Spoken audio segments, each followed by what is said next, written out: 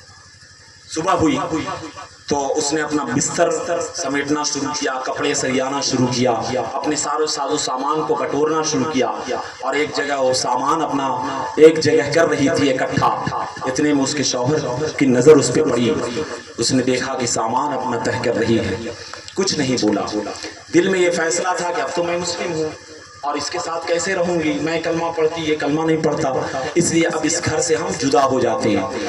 تھوڑی دیر کے بعد اس کی نظر اپنے شوہر پہ پڑتی ہے، شوہر پہ جب نظر پڑی تو اس عورت نے دیکھا کہ شوہر بھی اپنا ساز و سامان لپیٹنے میں پڑا ہوا ہے، سارا سامان وہ بھی اکٹھا کر رہا ہے۔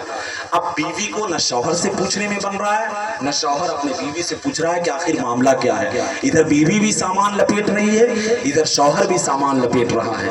جب برداشت نہیں ہوا تو بیوی نے کہا شوہر سے کہ میرے بھائی، اب تک تو میرا شوہر تھا لیکن میں نے میلاد مصطفیٰ منایا، حضور میرے خواب میں تشریف لائے، انہوں نے مجھے کلمہ پڑھایا ہے، اس لیے اب میں تیرے ساتھ نہیں رہ سکتی، میں اب اس گھر سے جا رہی ہوں، مجھے اجازت دے دو۔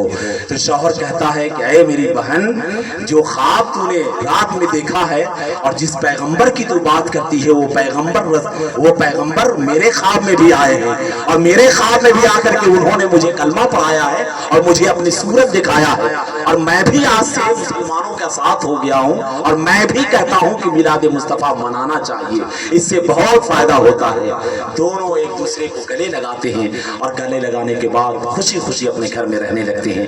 اے میرے پیارے اللہ کے بندو، ذرا سوچو تو صحیح کہ میلاد مصطفیٰ منانے سے صرف ہمارا فائدہ نہیں ہوتا، میلاد کی آواز جہاں تک جاتی ہے سب کا فائدہ ہوتا ہے، میلاد کی محفل کی روشنی جہاں تک جاتی ہے اس کا بھی فائدہ ہوتا ہے، میلاد میں جلائی جانے والی خوشبو دمک جہاں تک جاتی ہے اس کا بھی فائدہ ہوتا ہے۔ میلاد مصطفیٰ کسی ایک ریلیجن اور ایک دھرم کی چیز نہیں ہے، یہ سب کچھ ہے میلاد مصطفیٰ کے صدقے میں۔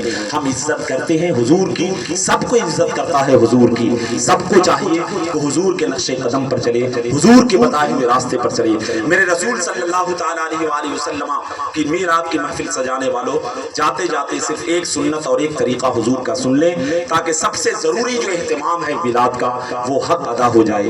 حضور فرماتے ہیں کہ اگر تین چیز کسی کے گھر میں ہوتی ہے اس کے گھر میں رحمت کے فرشتے کبھی داخل نہیں ہوتے۔ آج ہر کوئی کہتا ہے کہ ہم پیسہ کماتے برکت نہیں ہوتی، ہمارے گھر میں پریشانیاں ہیں، بیماری ہے، کیس ہے، فوجداری ہے، پریشانی ہے، کچھ سمجھ میں نہیں آتا۔ کوئی مولانا صاحب کے پاس جاتا ہے، کوئی پنڈت جی کے پاس جا کر کے دعا تعویذ کراتا ہے، جنتر منتر لکھاتا ہے، جھاڑ پھونک کراتا ہے، کچھ نہیں ہوتا، کوئی حاصل نہیں ہوتا، پریشان انسان رہتا ہے۔ حضور فرماتے ہیں کہ تین کام جس کے گھر میں ہوتا ہے کبھی بھی وہ بندہ خوش نہیں رہ سکتا، کبھی رحمت کے فرشتے اس کے گھر میں نہیں آئیں گے، کبھی سکون نہیں ہوگا۔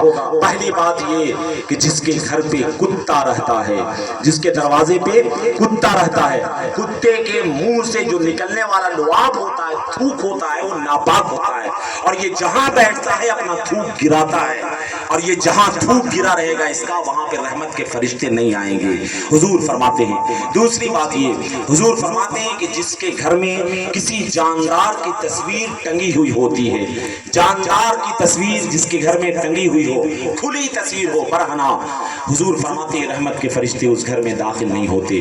اور تیسری بات میرے آقا فرماتے ہیں کہ جس گھر میں کوئی ناپاک آدمی رہتا ہو، ناپاک آدمی رہتا ہو، ناپاکی کے حالت میں، اس گھر میں رحمت کے فرشتے نہیں آتے۔ ہم اور آپ اپنا محاسبہ کریں کہ اگر میری زندگی میں پریشانی ہے تو کہیں یہ تین کام میں سے کوئی ایک کام ہم کر تو نہیں رہے ہیں۔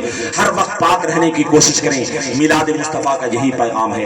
اپنے گھر کو ناپاکیوں سے صاف کریں، میلاد مصطفیٰ کا یہی پیغام ہے۔ اور ناپاک چیز، ناپاک جانور، ناپاک آدمی، ناپاک کپڑا، ناپاک بستر، ناپاک جگہ گھر کے اندر کچھ نہیں رہے، پھر دیکھیں کہ آپ کے گھر میں برکت کیسے ہوتی ہے، آپ کے گھر میں رحمت کا نزول کیسے ہوتا ہے۔